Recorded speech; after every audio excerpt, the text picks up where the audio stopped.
reading friends, Arya here. Today we're gonna read a book named Mouse Soup.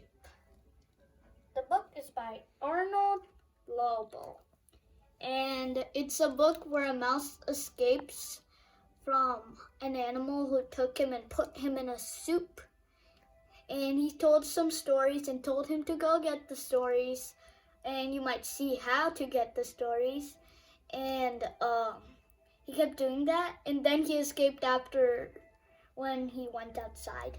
And let's start reading. Mouse Soup. The stories for the mouse soup.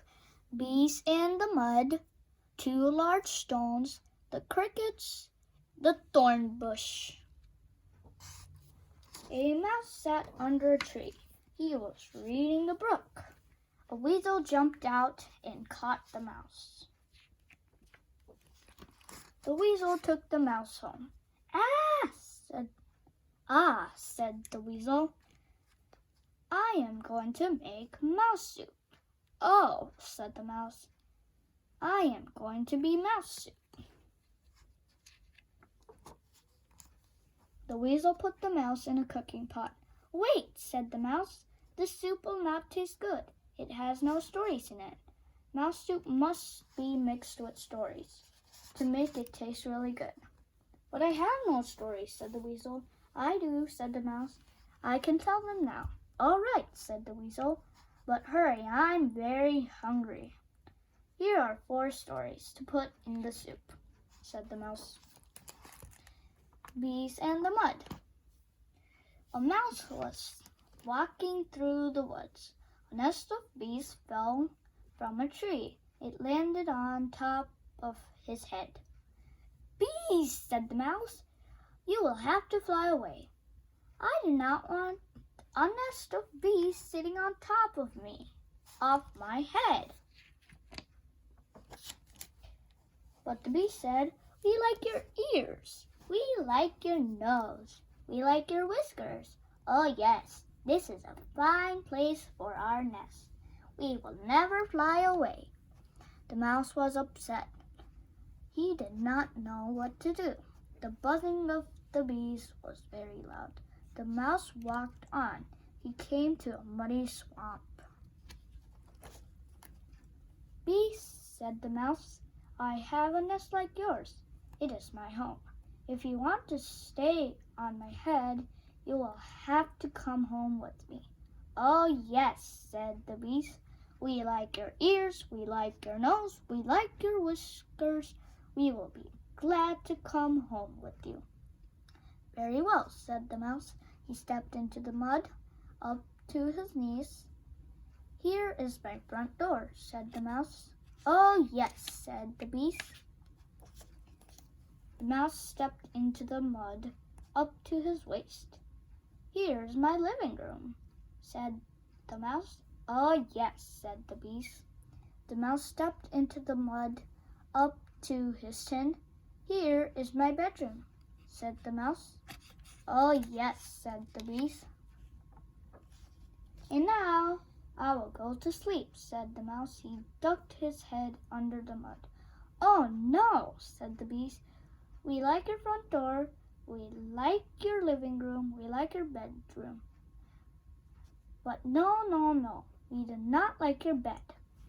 The bees jumped up into the air and flew away. The mouse went home to take a bath. The next story is 2 large stones. 2 large stones sat on the side of a hill. Grass and flowers grew there. This side of the hill is nice, said the first stone, but I wonder what is on the other side of the hill. We do not know. We never will, said the second stone. One day a bird flew down. Bird, can you tell us what is on the other side of the hill? Asked the stones. The bird flew up into the sky. He flew over the hill. He came back and said, I can see towns and castles. I can see mountains and valleys. It is a wonderful sight. I guess these are the noses of them. The first stone said, "All of those things are on the other side of the hill." "How sad," said the second stone. "We cannot see them. We never will." The two stones sat on the side of the hill. They felt sad. For 100 years. One day, a mouse walked by. "Mouse, can you tell us what is on the other side of the hill?" asked the stones. The mouse climbed up the hill. He put his nose over the top and looked down. He came back and said, "I can see earth and stones. I can see grass and flowers. It is a wonderful sight." The first stone said, "The bird told us a lie. That side of the hill just looks like the same as this side of the hill." "Oh, good," said the second stone. "We feel happy now. We always will." The next one is the crickets. One night, a mouse woke up. There was a chirping sound outside her window. "What's that noise?" asked the mouse. "What did you say?" asked the cricket. "I cannot hear you and make my music at the same time." "I want to sleep," said the mouse. "I do not want any more music." "What did you say?" asked the cricket. "You want your music? I will find a friend." Soon there were two crickets chirping. "I want you to stop the music," said the mouse. "You are giving me more." "What did you say?" asked the cricket. "You want more music? We will find another friend." Soon there were three crickets chirping. "You must stop the music," said the mouse. "I am tired. I cannot take much more." "What did you say?" asked the cricket. "You want much more music? We will find many friends." Soon there were 10 crickets chirping. "Stop!" cried the mouse. "Your music is too loud." "Loud?" asked the cricket. "Yes, we can chirp loud." Soon the 10 crickets chirped very loud. "Please," shouted the mouse, "I want to sleep. I wish that you would go away." "Go away?" asked the cricket. "Why didn't you say so in the first place?" "We will go away and chirp somewhere else," said the 10 crickets. Then they went away and chirped somewhere else, and the mouse went back to sleep. Next book, The Thorn Bush. An old lady went to the door of her house. She was crying. A policeman came running. "Dear lady," said the policeman, "why are you crying?" "Come in," said the old lady. "I will show you." "Look, there is a thorn bush growing in my living room chair," said the old lady. "How did it get there?" asked the policeman. "I did not know," said the old lady. "One day I sat down and something hurt me. I got up. There was the thorn bush." "You poor lady," said the policeman. "We will pull the thorn bush out of your chair. Then you can sit down again." "No," cried the old lady. "Don't do that. I don't want to sit down. I have been sitting down all my life. I love my thorn bush. I am crying because it is sick."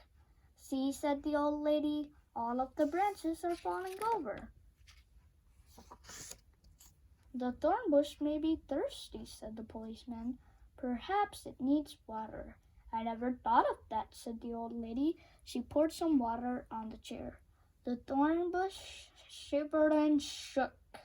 Green leaves came out on the branches. Little buds came out near the leaves. The buds opened up. They became large roses. "Thank you, kind policeman," cried the old lady. "You have saved my thorn bush. You have made my house beautiful." She kissed the policeman and gave him a big bunch of roses to take home. "There," said the mouse. "I have told you my stories. They will make your mouse soup taste really good." "All right," said the weasel. "But how can I put the stories into the soup?" "That will be easy," said the mouse. "Run outside and find a nest of bees. some mud, 2 large stones, 10 crickets, and a thorn bush. Come back and put them all into the soup. The weasel ran outside very fast. He forgot to close the door. The weasel found a nest of fleas. He was stung many times. The weasel found some mud. It was wet and gooey. The weasel found 2 large stones. They were heavy. The weasel found 10 crickets. He had to jump to catch them. The weasel found a thorn bush. He was prickled and scratched. He keeps coming behind him. Now my soup will taste really good, said the weasel. But when the weasel came back to his house, he found a surprise. The cooking pot was empty. The mouse hurried to his safe home. He lit the fire, he ate his supper, and he finished reading his book. The end.